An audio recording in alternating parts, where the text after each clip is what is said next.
ये आकाशवाणी है। प्रस्तुत है सुर्खियों में। इसके अंतर्गत सुनिए ऑस्कर अवार्ड्स 2023 में भारत की धूम पर चर्चा। इसमें भाग ले रहे हैं फिल्म समीक्षक मुर्तजा अली खां और आकाशवाणी संवाददाता ओमवेश उपाध्याय। इस वर्ष के एकेडमी अवार्ड्स यानी ऑस्कर्स में भारत की धूम रही। भारत ने एक ही नहीं बल्कि दो ऑस्कर अवार्ड्स जीते। फिल्म RRR के गाने नाटू नाटू ने बेस्ट ओरिजिनल सॉन्ग कैटेगरी में ऑस्कर जीता है। वहीं दी एलिफेंट विस्परर्स ने best documentary short film category में बाजी मारी है। हालांकि ऑल दैट ब्रीथ्स ऑस्कर की शुरुआत में ही रेस से बाहर हो गई थी। ऑस्कर में भारत की जीत और पूरे विश्व में भारतीय सिनेमा की धूम पर आज हमारे साथ चर्चा करने के लिए जुड़े हैं फिल्म क्रिटिक मुर्तजा अली खान। बहुत बहुत स्वागत है आपका। बहुत शुक्रिया। सबसे पहले मैं आपसे समझना चाहूंगा कि जैसा कि हम जानते हैं दुनिया में नाटू नाटू की धूम रही है और इसने सर्वश्रेष्ठ ओरिजिनल सॉन्ग श्रेणी में भी जीत हासिल की है। वहीं द एलिफेंट विस्परर्स ने भी ऑस्कर जीता है। मुर्तजा जी, आज भारतीय फिल्म मेकर्स की यह दोहरी जीत आप कैसे देखते हैं? देखिए, भारतीय सिनेमा का डंका बज रहा है, बजना भी चाहिए। नाटू नाटू की अगर जिस तरह की कामयाबी रही है, जिस तरह से पूरी दुनिया आज नाटू नाटू की धुन पर नाच रही है, जिस तरह से एलिफेंट विस्परर्स ने पूरी दुनिया को एक होप दी है, मैन और नेचर के बीच में जो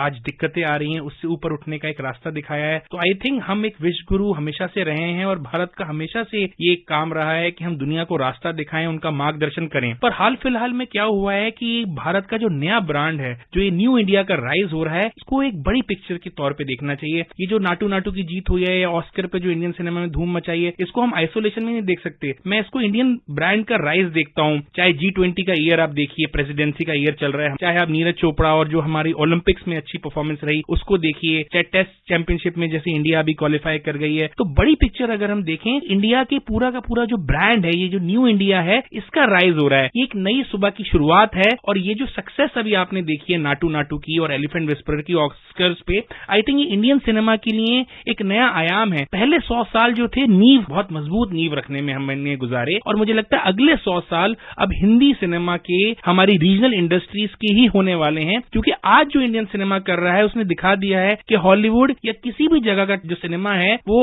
आज हमारे सामने जो है वो उतना ज्यादा स्ट्रांग नहीं रहा है जितना पहले रहा करता था। क्यों? क्योंकि अब हमारे पास बेस्ट टेक्नोलॉजी है, हमारे पास बेस्ट टैलेंट है। जो हमारे पास कमजोर थी मार्केटिंग की कैपेबिलिटीज, वो आज हमारे पास है। इंडिया का जो ब्रांड है वो ग्लोबली इतना उसका राइज हुआ है। तो अब वो नहीं रहा है कि इंडिया जो है टैलेंट है पर वो टैलेंट को एक्सरसाइज नहीं कर पाएगा। आज हमारे पास रिसोर्सेज हैं कि हम अपने टैलेंट को शोकेस कर सकते हैं पूरी दुनिया में। जो हमारी लीडरशिप है, आई थिंक उस लीडरशिप ने ये पॉसिबल किया है कि इंडिया और इंडियंस का जो टैलेंट है वो आइसोलेशन में ना रह के पूरी दुनिया के साथ शेयर किया जा सके। और वसुदेव कुटुंबकम की हम हमेशा बात करते हैं। आई थिंक इंडिया की जो पावर है, जो इंटेलेक्चुअल वैल्यूज हैं, अब पूरी दुनिया इससे फायदा ले पा रही है। और नाटू नाटू ने ये दिखा दिया है, एलिफेंट विस्परर्स की जो फिलॉसफी है उसने दिखा दिया है कि जो इंडियन वैल्यूज हैं उसी में ही पूरी दुनिया का फ्यूचर छुपा हुआ है और इंडियन वैल्यूज ही दुनिया का मार्गदर्शन आने वाले दिनों में भी करेंगी। और अगर हम इस वर्ष के ऑस्कर्स में द एलिफेंट विस्परर्स की बात करें, जिसने शॉर्ट डॉक्यूमेंट्री श्रेणी में जीत की है, जो हाथियों और उनकी देखभाल करने वालों की एक प्यारी कहानी के इर्द गिर्द घूमती है। दिलचस्प बात है इसमें मुर्तजा जी की 2019 में पीरियड नामक एक डॉक्यूमेंट्री फिल्म जो कि उत्तर प्रदेश के हापुड़ जिले में स्थापित है,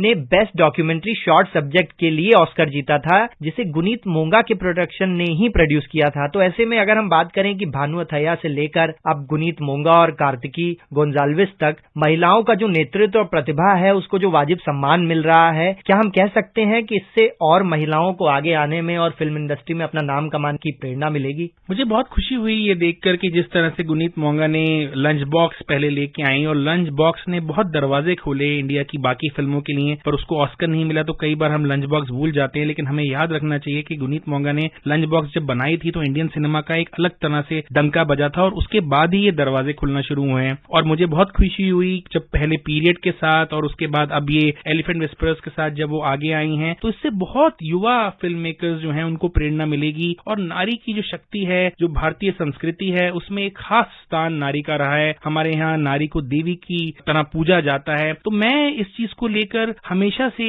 मेरा मानना है कि जो भारतीय स्त्री है वो हमेशा मार्गदर्शन करती रही है दुनिया में, चाहे हम बात करें पुराने दिनों की, चाहे हम बात करें आज की। तो उस तरह से मुझे इसमें कोई ज्यादा अचंबा नहीं हुआ जब मैं गुनीत मोंगा को देखता हूं या मैं जब कार्तिकी गोंजाल्वेस को देखता हूं, लेकिन अच्छी बात यह है कि इससे प्रेरणा मिलेगी आने वाले जनरेशन की फिल्म मेकर्स को। आई थिंक वेस्टर्न ऑडियंसेस को भी एक प्रेरणा मिलेगी कि किस तरह से जो इंडियन फेमिनिटी है, इंडियन वुमेनहुड है, उसको इंटरनेशनली सेलिब्रेट किया जा रहा है। और जिस तरह की फिल्में लेके आ रही हैं वो बहुत अलग है आपने जो वेस्ट में देखी हैं, या जो एक टिपिकल मैस्कुलिन अप्रोच जो वेस्ट की रहती है, वायलेंस वाली, जिसमें मार काट और ये सब करते हैं। आई थिंक ये दुनिया को एक नया पीसफुल और पैसिफिस्ट अप्रोच दिखाने को मिल रही है। आई थिंक भारत जैसी संस्कृति से ही ऐसा कुछ सामने आ सकता था। तो इस बात की मुझे बहुत खुशी है कि जो हमारा विश्व गुरु का जो हमारा एक हमेशा से हमारा एक कर्तव्य रहा है दुनिया की तरफ कि भारतीय जो वैल्यूज हैं, जो हमारी लेगेसी है, जो हमारी ट्रेडिशन है, उसको हम हमेशा बांटते रहे। इसमें हमने कभी भी संकोच नहीं किया। वासुदेव कुटुंबकम की जो हमारी फिलॉसफी है उसमें हमेशा हमने यकीन किया है, और यहां भी वही हमने किया कि हम ऐसी फिल्में लेके आ रहे हैं जो पूरी दुनिया का मार्गदर्शन कर रही हैं। आज मैन वर्सेस नेचर एक बहुत बड़ा इशू बन गया है। हम ग्लोबल वार्मिंग की बात कर रहे हैं, हम एनवायरमेंटल इश्यूज की बात कर रहे हैं, हम देख रहे हैं कि कैसे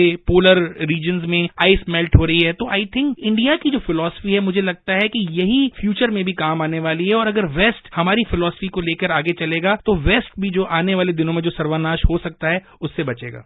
बिल्कुल। और इसी चर्चा में मैं आपसे ये भी समझना चाहूंगा कि इस वर्ष सर्वश्रेष्ठ डॉक्यूमेंट्री फीचर फिल्म की फाइनल नॉमिनी रही थी शौनक सेन की डॉक्यूमेंट्री ऑल दैट ब्रीथ्स। तो अगर मैं इस डॉक्यूमेंट्री विशेष की चर्चा करना चाहूं आपसे और समझना चाहूं कि कैसे भारतीय फिल्म निर्माता जो कि शॉर्ट फिल्म मेकिंग में अपना करियर बना रहे हैं और एक विशेष तरह की महारत हासिल करके दुनिया को चकित कर रहे हैं, जो कि कई मायने में सत्यजीत रे जैसे लेजेंडरी डायरेक्टर्स को भी एक ट्रिब्यूट होगा, इसके विषय में मैं आपसे समझना चाहूंगा। सत्यजीत रे की जो पाथर पंचाली है उसके अंदर भी आपको बहुत इंटरेस्टिंग डॉक्यूमेंट्री एलिमेंट्स देखने को मिलते हैं। जिस तरह से उन्होंने लॉन्ग टेक्स लिए हैं, जिस तरह से उन्होंने कैमरा मूवमेंट्स को रखा है, जिस तरह से वो एक स्टोरी टेलिंग का एक अलग तरह का आयाम देखने को मिलता है उस फिल्म में, जिसको कि पहले वेस्टर्न क्रिटिक्स ने पूरी तरह से नकार दिया था। उन्होंने कहा था कि ये बहुत बोरिंग और डल फिल्म है, और उसके बाद जब उसने एक नया कीर्तिमान स्थापित किया तो सारे वेस्टर्न क्रिटिक्स ने अपनी इस गलती को माना और उन्होंने इस चीज को एक्नॉलेज किया कि एक मास्टरपीस है। तो सत्यजीत रे का सिनेमा जो है उसने बहुत प्रेरणा दी है भारतीय महाद्वीप के सिनेमा को ही नहीं, पर इंटरनेशनली उनके सिनेमा से बहुत ज्यादा लोग प्रभावित हैं। कोरिया में भी आप देखेंगे कि कुछ हद तक जो सिनेमैटिक टेक्निक्स यूज होती हैं वो सत्यजीत रे के कैमरा मूवमेंट्स को, उनके स्टोरी टेलिंग स्टाइल्स को कॉपी करते हैं, इमिटेट करते हैं। तो सत्यजीत रे तो एक बहुत बड़ा नाम है ही, लेकिन जो आज की पीढ़ी में शौनक सेन या राहुल जैन जैसे डॉक्यूमेंट्री फिल्म मेकर्स हैं, वो सत्यजीत रे से प्रेरणा लेकर आज जिस तरह की इंटरनेशनल क्वालिटी की यूनिवर्सली अक्लेम फिल्म्स बना रहे हैं, आई थिंक इससे हमें प्रेरणा मिलती है कि भारतीय सिनेमा जो है, चाहे हम डॉक्यूमेंट्री की बात करें, चाहे हम फिक्शन की बात करें, चाहे हम शॉर्ट फॉर्म की बात करें, चाहे हम लॉन्ग फॉर्म की बात करें, आज हम लोग पूरी दुनिया में जो बेस्ट है वो भारत में है, और भारत जो है वो इसमें किसी भी बेस से पीछे नहीं है। और आने वाले दिनों में मुझे लगता है कि और हम नए आयाम तय करेंगे, और भारतीय सिनेमा का जो अभी डंका बज रहा है, जो आप देख रहे हैं, इसको और ज्यादा आगे लेके जाएंगे जो युवा पीढ़ी के जो फिल्म मेकर्स हैं। और सत्यजीत रे तो एक हमारा रोल मॉडल थे, और आने वाली जनरेशन के युवा फिल्मकारों के लिए भी मुझे लगता है कि वो एक बहुत बड़ा रोल मॉडल रहेंगे। और शौनक सेन और इनको मैं बधाई देता हूं कि इन्होंने इतनी कमाल की फिल्म्स बनाई हैं। भले ही उनको ऑस्कर ना मिला हो, लेकिन मुझे यकीन है आने वाले दिनों में शौनक सेन, राहुल जैन, गुनीत मोंगा, ये नाम आपको अक्सर सुनाई देते रहेंगे नई नई कामयाबियों के साथ। चलते चलते संक्षेप में मैं आपसे समझना चाहूंगा, क्या ये जो नया उदय हम भारतीय सिनेमा का देख रहे हैं, भारत की सॉफ्ट पावर को इससे कितना मदद मिलेगा? देखिए, मेरा हमेशा से मानना रहा है कि हिंदी सिनेमा, बॉलीवुड, जो हमारी रीजनल इंडस्ट्रीज हैं, ये इंडिया की सॉफ्ट पावर का सबसे बेस्ट एग्जाम्पल है। और आज ही नहीं, जैसे मैंने राज कपूर साहब की बात करी, देवानंद की बात करी, मैं अगर दिलीप कुमार की बात करूं, अमिताभ बच्चन की बात करें, बहुत सारे दुनिया के ऐसे देश हैं जहां पे इन लोगों को बहुत बड़ा आइकॉन आज भी माना जाता है। और भारत का इसमें बहुत बड़ा योगदान है जो सिनेमा में, उसको वहां के लोग भी एक्नॉलेज करते हैं। तो विश्व गुरु तो भारत है ही, साथ ही साथ सिनेमा की अगर हम मीडियम की बात करें तो यहाँ पे भी भारत दूसरे देशों का मार्गदर्शन कर रहा है। तो सॉफ्ट पावर तो जी बिल्कुल बढ़ेगी, जैसे नाटू नाटू की धुन पर पूरा दुनिया थिरक रही है। तो आई थिंक ये एक सबसे अच्छा एग्जाम्पल है कि आज भारत की सॉफ्ट पावर का किस तरह से डंका बज रहा है। और मुझे बहुत खुशी हो रही है कि आने वाले दिनों में अब हमें और तरह का ट्रूली इंडियन कंटेंट देखने को मिलेगा, जब रीजनल रीजनल इंडस्ट्रीज मिल के ट्रूली इंडियन फिल्म बनाएंगी जो हॉलीवुड से कम्पीट ही नहीं करेंगी, हॉलीवुड को हर तरह से मात देंगी, चाहे टेक्नोलॉजिकल लेवल पे बात की जाए, चाहे एस्थेटिक लेवल पे बात करे, इंडियन सिनेमा को अब कोई भी रोक नहीं पाएगा। बहुत सही बात कही है आपने मुर्तजा जी कि भारत विश्व गुरु तो है, लेकिन भारतीय सिनेमा भी नए आयामों में नए अवसर तलाश रहा है। हमारे साथ जुड़ने के लिए बहुत बहुत धन्यवाद। बहुत बहुत शुक्रिया। अभी आप सुन रहे थे ऑस्कर अवार्ड्स 2023 में भारत की धूम पर चर्चा। इसमें भाग ले रहे थे फिल्म समीक्षक मुर्तजा अली खां और आकाशवाणी संवाददाता ओमवेश उपाध्याय। ये कार्यक्रम आकाशवाणी के समाचार सेवा प्रभाग द्वारा प्रस्तुत किया गया। इसे आप हमारे mobile app news on AIR और YouTube channel news on AIR official पर भी सुन सकते हैं।